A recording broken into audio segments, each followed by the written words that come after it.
여러분 반갑습니다. 말씀 회복을 위한 성경대로를 시작합니다. 지난번까지는 경륜의 비밀에 대해서 말씀을 드렸는데요. 오늘부터는 복음의 비밀에 대해서 말씀을 드리도록 하겠습니다. 여러분, 복음이란 말 굉장히 많이 들어보셨죠? 복음은 나에게 가장 좋은 소식, 이런 소식을 복음이라고 하죠. 우리가 이 땅에 살 때도 우리가 필요한 복음이 많이 있습니다. 그러나 우리는 이 땅을 잠시 살고 길어야 100년을 넘기기 어렵지 않습니까? 우리는 영원한 미래에 우리 내세 세계가 있는데 그 세계를 위한 진정한 복음을 만나는 그런 사람들이 되었으면 좋겠습니다. 여러분, 이 땅에 살면서 가장 여러분에게 필요한 복음이 뭔가요? 혹시 지금 집값이 비싼데 집 사는 게 필요하실까요? 아니면 부자 되는 거? 또한 질병이 있는 분은 질병을 치료하는 게 복음일 수가 있습니다. 그러나 이런 것들은 다 잠시 지나가는 것들이고 우리에겐 영원한 우리 영혼의 삶이 있습니다. 그 영혼의 삶을 위해서 준비하는 진정한 복음에 대해서 앞으로 말씀을 드리도록 하겠습니다. 지금 교회는요, 기복신앙이 굉장히 많이 들어왔습니다. 또한 기도할 때 많은 사람들이 땅의 문제를 가지고 기도합니다. 기도할 때 땅의 문제를 가지고 기도하지 않을 수 없는데 그러나 우리는 가장 중요한 핵심이 무엇인지 우리가 중심을 잡고 우리가 방향을 잡고 나가야 될 가장 큰 핵심은 바로 우리 영혼의 구원을 위한 복음이라고 생각을 합니다. 성경의 복음은 이 땅보다 내세의 삶에 초점이 맞춰져 있습니다. 성경에 나사로가 나오잖아요. 이 나사로는 거지로 살았죠. 그러나 나사로가 죽자 천사들에게 받들려 아브라함 품에 안겼습니다.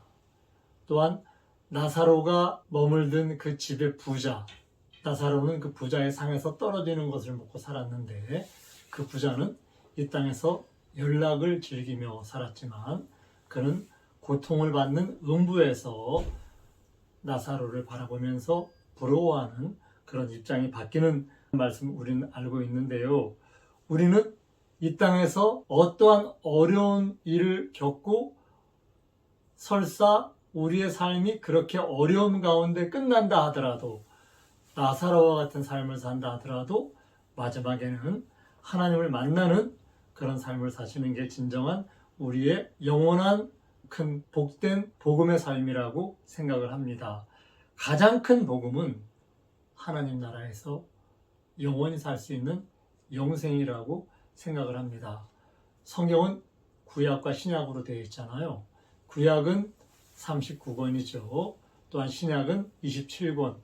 구약이 장수를 따지면 929장이에요. 신약은 260장이고 구약이 신약보다 3배 반쯤 더 분량이 많습니다. 그런데 구약 성경에는 복음이라는 단어가 단 하나도 없는 거 여러분 아시나요? 왜 그럴까요? 구약의 이스라엘 민족에게 주었던 그 선민들에게 주신 그 하나님의 법, 그 율법은 정죄의 법이죠. 죄를 알려주는, 죄를 정하는 법. 그들은 신분이 이 땅에서의 종의 신분인 것을 성경은 증거하고 있는데요. 그들은 죄의 문제도 해결 못하는 그러한 낮은 그런 초등학문적인 법 안에서 살고 있었죠. 구약에는 단 하나도 복음이라는 단어가 없습니다. 복음은 예수님이 오셔야만 완전한 그 좋은 소식을 우리는 들을 수가 있기 때문에 그런 것입니다. 신약 성경에는 73구절에 76번의 복음이라는 단어가 나옵니다. 바울 서신에 60번이 나오고요. 나머지에 16번이 나오는데 복음은 예수님이 이 땅에 오시면서 시작이 됩니다. 구약 시대에 모세를 통해서는 온전한 복음이 올 수가 없었어요. 그러나 신약 시대에는 예수님이 이 땅에 오시면서 그분이 바라보고 달려간 길, 그분의 삶의 종착지가 십자가인 것, 그 십자가를 통해서 우리에게 모든 문제를 해결해 주시는 은혜를 주시는 그러한 삶을 사셨기 때문에 예수님이 이 땅에 오시면서 복음이 시작이 됩니다. 그분이 오신 목적, 그 목적은 우리 모두가 죽을 사람들이었잖아요. 죄와 사망과 심판에 들어갈 수밖에 없는 그런 사람들이었잖아요. 그분은 이 땅에 오셔서 우리의 모든 문제를 해결해 주시고 우리를 영원한 하나님의 나라에서 영생 복락을 누리는 그러한 길을 우리에게 제시해 주시고자 이 땅에 오셨습니다. 그래서 예수님이 이 땅에 오시면서 복음이 시작이 되었고 복음의 핵심은 십자가입니다. 십자가는 죽음의 형틀이죠. 그런데 이 죽음의 형틀, 이 형틀에서 예수님이 자기 생애를 마감하시면서 그분이 십자가에서 복음을 이루셨습니다.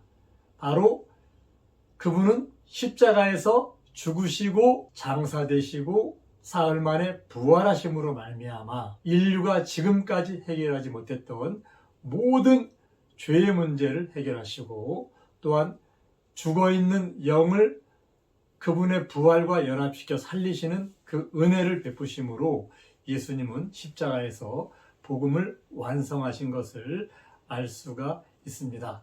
그래서 예수님이 십자가에서 복음을 완성하시면서 율법은 마무리가 되죠. 로마서 10장 4절에 그리스도는 모든 믿는 자에게 의를 이루게 하기 위하여 율법의 마침이 되시니라. 율법 안에서는 복음이 올 수가 없기 때문에 율법을 마치시고 새로운 언약, 옛 언약은 마무리하시고 새로운 언약을 우리에게 주신 것을 알 수가 있습니다. 그 새로운 언약 복음의 핵심은 우리가 죽을 거 예수님이 대신 죽어주시고 그분이 부활하심으로 우리의 죽은 영을 다시 부활시키시는 이러한 은혜, 이것이 바로 십자가에서 이루신 복음이라는 것 우리는 알고 있습니다. 이 은혜, 이제 이 은혜를 통해서 우리는 땅에서 난 사람이 위로부터 난, 거듭난 그러한 새로운 사람으로 우리는 다시 새로운 피조물로 이 땅을 살아갈 수가 있는 것입니다. 디모데후서 4장 14절에 보면요. 너는 배우고 확신한 일에 거하라.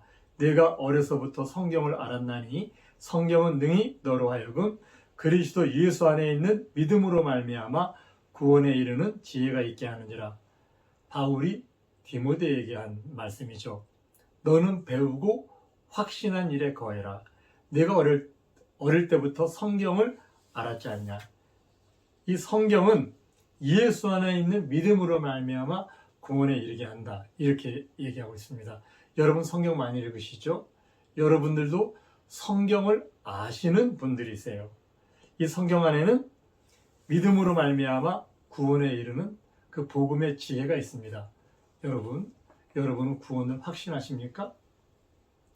교파를 떠나서 교회 출석하는 모든 분들은 다 자신의 구원을 확신하시리라고 생각을 합니다. 정통교회는 물론이고요. 지금 사이비 이단 종교 많이 있죠. 그 이단 교파 사람들도 마찬가지로 자기 구원을 확신하고 있을 거예요. 어쩌면 이단일수록 구원의 확신이 더 강할 수도 있습니다. 그런데 여러분들이 보시기에 모두가 다 구원받는다고 보시나요? 아니잖아요. 그러면 우리의 믿음을, 우리가 알고 있는 복음을 무엇으로 판단하고 검증하고 구원받는 믿음일지 확신할 수가 있겠습니까? 그 기준은 바로 성경입니다. 제가 어떤 목사님을 유튜브에서 말씀을 드리며 깊은 인상을 받았는데요. 그 목사님의 성함은 밝혀드릴 수가 없고 그분은 문화방송에서 25년을 근무하시면서 요직을 두루 거친 분이세요. 사회부 기자를 하고 정치부 기자를 하면서 워싱턴 특파원을 갔다 오시고 보도국의 부국장, IMBC의 대표이사를 하신 그런 분이세요. 이분이 온누리교회의 부목사를 거쳐 CGN TV의 대표도 하시고 이런 분이신데요. 이분이 아주 대형 교회의 온누리교회 목사셨죠. 그런데 지금은 독립교단 소속으로 목회를 하시는데 이분은 한국 독립교회 선교단체 연합회에서 목사 안수를 받으셨어요. 그런데 이분이 하나님을 믿는 과정에서 자기 부인이 하도 교회를 나가니까 혹시 잘못된 게 아닌가 싶어서 부인을 말려도 부인이 말 듣지 않고 계속 교회 나가는 거예요.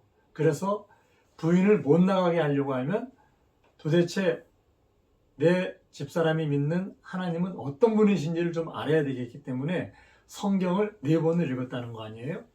그리고 성경을 4번 읽고 눈이 띄어서 한국 교회를 보니까 아니 왜 이렇게 가짜 교회가 많고 왜 이렇게 가짜 목사가 많지? 이렇게 말씀하시는 것을 들었습니다. 여러분 성경을 얼마나 읽으십니까? 성경을 읽지 않으면 가짜 교회, 가짜 목사 구별할 수 없습니다. 가짜를 구별하려고 하면 성경을 읽어야 됩니다. 성경과 다르면 가짜이기 때문에 성경을 읽어야 되는 것입니다. 예수님과 제자들, 사도 바울이 기록한 성경, 그 성경을 벗어나는 것들은 전부 가짜입니다. 기록된 말씀에서 더한 것 가짜이고 말씀에서 줄인 것 가짜입니다. 여러분 계시록 마지막에 말씀을 가감하지 말라는 그러한 명령으로 성경 66권을 마무리한 것 잘 알고 계시죠? 고린도 교회, 갈라디아 교회는요 AD 56년쯤 기록을 한 말씀들입니다. 예수님이 승천하시고 23년 뒤에 쓰여진 그런 서신들이에요. 그런데 이 교회에 벌써 다른 예수, 다른 영, 다른 복음이 들어왔잖아요. 그리고 사도 바울은 그들에게 큰 소리로 분노하면서 그들을 향해서 외칩니다. 다른 복음을 전하면 우리나 천사라도 저주를 받는다. 이렇게 외칩니다. 이제 내가 사람들에게 좋게 하겠냐? 아니면 하나님께 좋게 하겠냐? 사람들의 기쁨을 구하면 나는 그리스도의 종이 아니다. 이렇게 얘기합니다. 여러분들, 이 시대 교회가 어떻습니까? 이 시대 교회 목사님들, 성도들 눈치 보십니다. 사람들의 기쁨을 구합니다. 1년 동안 회개하라는 말 한 번도 안 하는 교회 많다고 합니다. 왜? 사람들이 싫어하거든요.